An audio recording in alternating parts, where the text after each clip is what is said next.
Good morning students. तो आज हम करने जा रहे हैं ट्रांसपोर्टेशन प्रॉब्लम और उसके न्यूमेरिकल्स भी मैं आपको पढ़ाऊंगा। सबसे पहला मेथड करेंगे आज हम, लेकिन इस वीडियो में हम थ्योरी ही पढ़ेंगे।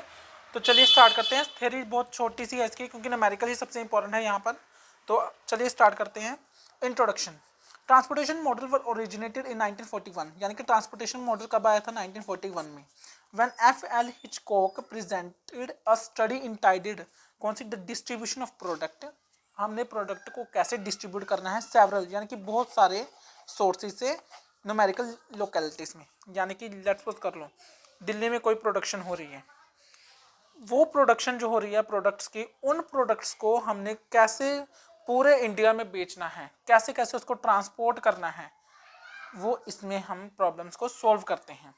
And this presentation is thought to be the first important contribution to the solution of transportation problem. तो जो F.L. हिचकॉक है वो पहला एक ऐसा आदमी था जिसने प्रेजेंटेशन दी थी, और प्रेजेंटेशन ने सबसे बड़ा कंट्रीब्यूशन किया था हमारी ट्रांसपोर्टेशन प्रॉब्लम्स को सोल्व करने में। फर्दर यानी कि आगे फिर से 1947 में टीसी कूपमैन नाम का एक व्यक्ति था, उसने क्या किया था? Optimum utilization of the transportation system, कि जो हमने ट्रांसपोर्टेशन सिस्टम बनाए हैं उसको हमने ऑप्टिमम यूज करना है और यूटिलाइज करना है अच्छे से, ताकि हम उससे मैक्सिमम से मैक्सिमम प्रॉफिट कमा सके और जिससे हमारी कॉस्ट जो है वो कम लगे। दोनों कंट्रीब्यूशन अच्छे से पढ़ने हैं और ये कंट्रीब्यूशन दोनों इंपॉर्टेंट है। Meaning, the transportation problems are one of the types of LPP, linear programming, in which objective is to transport various quantities of a single homogeneous।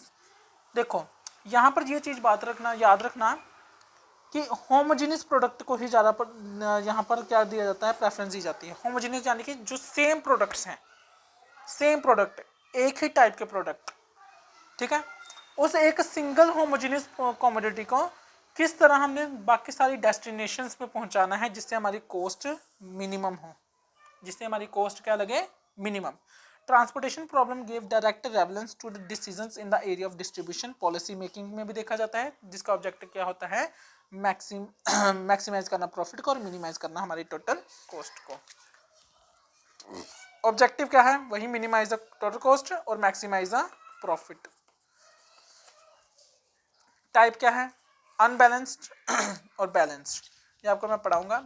Unbalanced कब होता है? जब डिमांड ज़्यादा होती है सप्लाई से और डिमांड कम होती है सप्लाई से, तो हमें डमी बनाने की ज़रूरत होती है, ठीक है। बैलेंस क्या होता है? जिसमें कोई डमी बनाने की ज़रूरत नहीं होती। और यहाँ पर तीन मेथड हैं, north west corner method, least cost method और वैन मेथड जिसे हम कहते हैं वोकल अप्रोक्सीमेशन मेथड। तो ये हम जो है न्यूमेरिकल हम निकालेंगे नॉर्थ वेस्ट कॉर्नर मेथड। सबसे पहले बैलेंस्ड का ही निकालेंगे यहाँ पर।